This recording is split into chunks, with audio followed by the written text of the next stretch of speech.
Assalamualaikum warahmatullahi wabarakatuh. Alhamdulillahi ala ihsanih wa syukru lahu ala taufiqihi wa amtinanih. Ashhadu an la ilaha illallah wahdahu la syarikalah ta'ziman li sya'nih.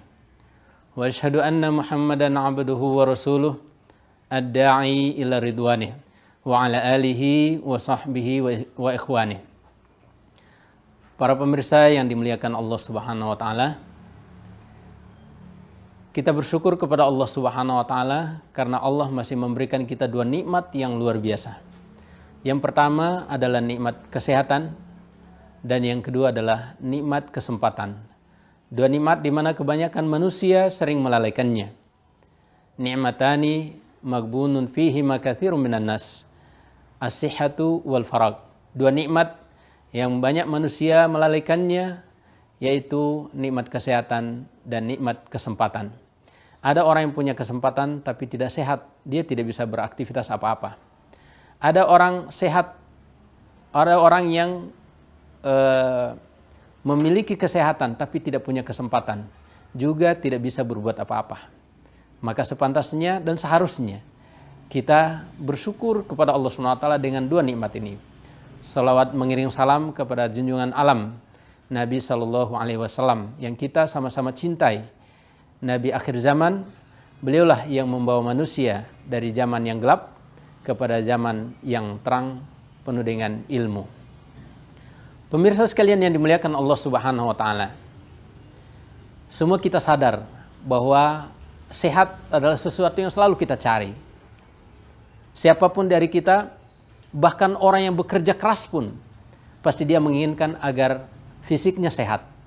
Dan itulah yang dia inginkan. Itulah yang dia minta dalam kehidupannya. Tetapi, sadarkah kita bahwa ternyata di antara sumber penyakit itu adalah lambung kita, perut kita. Nabi SAW mengatakan, Ma mala abnu Adam wi'aan syarran min batnih. Tidak ada sesuatu yang diisi oleh anak Adam yang lebih buruk daripada perutnya. Kenapa demikian? Karena kerakusan manusia akan sesuatu yang ingin dia nikmati, yang sebenarnya kenikmatan itu hanya sebatas lehernya saja. Akhirnya dia mengisi seluruh apa yang dia inginkan itu ke dalam perutnya, pada akhirnya justru menimbulkan penyakit. Oleh karena itu Allah Subhanahu wa taala menyuruh kita untuk makan dan minum. Allah tidak melarang kita untuk makan dan minum, karena memang itu adalah keinginan hawa nafsu manusiawi. Allah mengatakan, kulu washrabu, makan dan minumlah. Tapi ingat, wala tusrifu, jangan berlebih-lebihan. Boleh makan, boleh minum, tapi ingat, jangan berlebih-lebihan. Kenapa? Kembali ke hadis Nabi, yang paling buruk diisi oleh anak Adam, itu adalah perutnya. Maka ada cara yang harus kita lakukan. Yang pertama, bagi perut kita menjadi tiga. Sepertiga untuk makan, sepertiga untuk nafas, dan sepertiganya untuk air. Pemirsa yang dimuliakan Allah Subhanahu wa taala. Yang kedua, dalam hadis Nabi SAW mengatakan, hadis diriwayatkan oleh Imam Tabrani, para ulama mengatakan hadis ini adalah hadis yang tidak sahih, tidak kuat, hadisnya lemah. Nabi SAW mengatakan, sumu tasihhu, puasalah kamu, niscaya kamu akan mendapatkan kesehatan. Dari hadis ini memberikan informasi yang jelas kepada kita bahwa di antara cara untuk kita mendapatkan kesehatan itu bukan sekedar dengan mengisi perut kita dengan makanan yang kita inginkan, tapi juga bagaimana menahan hawa nafsu dari keinginan makan, yaitu berpuasa. Kembali dari sisi redaksi hadis ini, dia bukan berasal dari hadis Nabi SAW, tetapi substansinya. Bahkan seorang ahli kesehatan dunia yang terkenal ilmuwan muslim, Ibnu Sina, itu beliau menyarankan untuk berpuasa. Kenapa? Karena di dalam puasa ini ada peristirahatan daripada lambung kita yang bekerja 24 ya, atau minimal sekitar 16 jam ya, atau 18 jam ya, waktu yang dipakai untuk memproses makanan yang ada di dalam lambung kita. Maka dengan berpuasa ini akan mengistirahatkan lambung kita sehingga dia bisa bekerja dan normal kembali.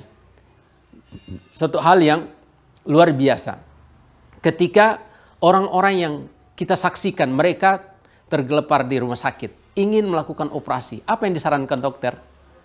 Ternyata mereka tidak disarankan apa-apa kecuali berpuasa. Ini menunjukkan apa? Bahwa memang di dalam puasa itu, sekali lagi, dalam puasa itu ada nilai kesehatan yang kita bisa rasakan. Tentu ketika ada faidah dari sisi kesehatan dengan puasa, ini tidak mengharuskan kita untuk memalingkan niat kita dari sesuatu yang sebenarnya ibadah, lalu kita berpuasa hanya untuk mencari kesehatan. Ini keliru. Dalam syariat kita, niat itu sangat berpengaruh terhadap keabsahan sebuah ibadah. Selain mengikuti contoh Nabi SAW, niat sangat dipentingkan. Di mana seseorang ketika dia berniat melakukan suatu ibadah, maka niatkan untuk mendekatkan diri kepada Allah Subhanahu wa Ta'ala. Puasa misalnya, puasa adalah ibadah yang mulia. Di bulan Ramadan, kita dianjurkan untuk berpuasa selama 29 atau 30 hari. Bagaimana niat kita? Apakah niat murni hanya untuk mendapatkan kesehatan? Ataukah niat untuk mendapatkan ibadah pahala di sisi Allah Subhanahu wa Ta'ala? Disinilah pentingnya. Pentingnya kita ikhlaskan niat kita. Adapun nanti, ternyata di akhirnya ada faedah dari segi kesehatan, itu adalah nikmat di atas nikmat. Yang terpenting adalah niat kita dalam beribadah tidak boleh kita palingkan hanya karena kita ingin mendapatkan faedah dari ibadah tersebut secara keduniaan. Ini perlu untuk kita catat, ya, pemirsa sekalian, bahwa niat ibadah kita adalah lillahi ta'ala, untuk mendapatkan pahala di sisi Allah SWT, mendapatkan ridha Allah SWT.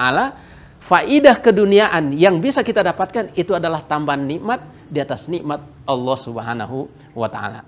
Mudah-mudahan bermanfaat. Assalamualaikum warahmatullahi wabarakatuh.